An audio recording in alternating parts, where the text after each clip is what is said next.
Security and the Department of Education are just two of DOGE's new targets. Musk's workers claim they discovered anomalies in the department databases. Now, as Matt Galka explains, more groups are taking DOGE to court or protesting. The Department of Government Efficiency wants to burrow into the Social Security Administration as the group's stated mission of rooting out waste, fraud, and abuse continues. There's no way to know until DOGE gains full access exactly how much money we're talking about. But over a 10-year normal budget window, you could be talking about saving over $1 trillion by clamping down on massive fraud in our tax and entitlement systems, including, again, those carried out by organized fraud and theft rings. Multiple reports indicate a clash with DOGE led to Acting Commissioner Michelle King's exit from the Social Security Administration over the weekend. Elon Musk's group has sought access to sensitive information within the SSA, as it has with other agencies like the IRS and the Treasury.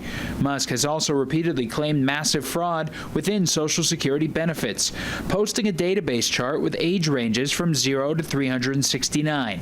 He added there are far more eligible Social Security numbers than there are citizens in the USA. This might be the biggest fraud in history. Except previous audits of the SSA, like this one from 2023, have already identified almost 19 million people over the age of 100 not being marked deceased, but still having an active Social Security number. But that almost none of them receive Social Security benefits. United we stand! United we fall! Demonstrations were held nationwide on President's Day, protesting Musk and DOGE's cuts across government.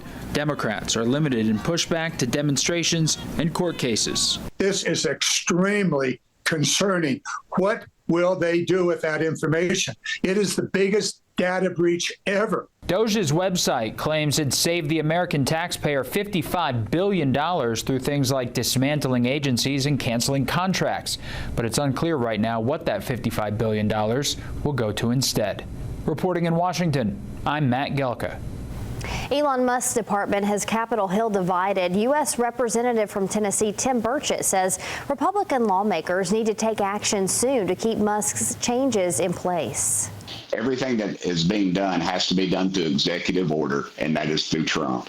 And oddly enough, Congress better get some guts and start backing this up, or the next president could undo everything that's done. And that is really my biggest fear. I don't care what title you give Elon Musk. Burchett was asked in that interview if he knew what DOGE was doing with the data they had pulled. He did not answer that question.